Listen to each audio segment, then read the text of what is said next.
शक पर gasket leak है डेफिनेटली वाला।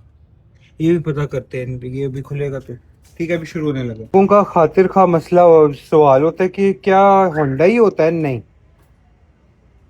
कोशिश हो जाती है। अच्छा, ये हो के आई है कहीं से ना, कहाँ से हुई है अब मैं इस पे डिबेट नहीं करूंगा,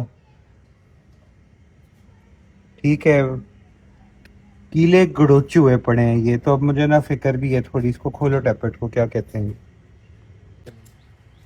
ये देखें, ठीक है। ये चीजें नहीं होनी चाहिए, ये दो,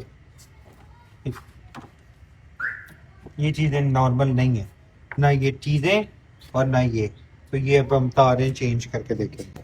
अच्छा, ये ना नजर आ रही होगी हमें, ये वायरिंग सारी चिड़ी हुई है, टूटे हुए मामला, टेप चढ़ी हुई है इनको ये, ठीक है। ये भी जिंदगी के इसकी सिचुएशन है कुछ।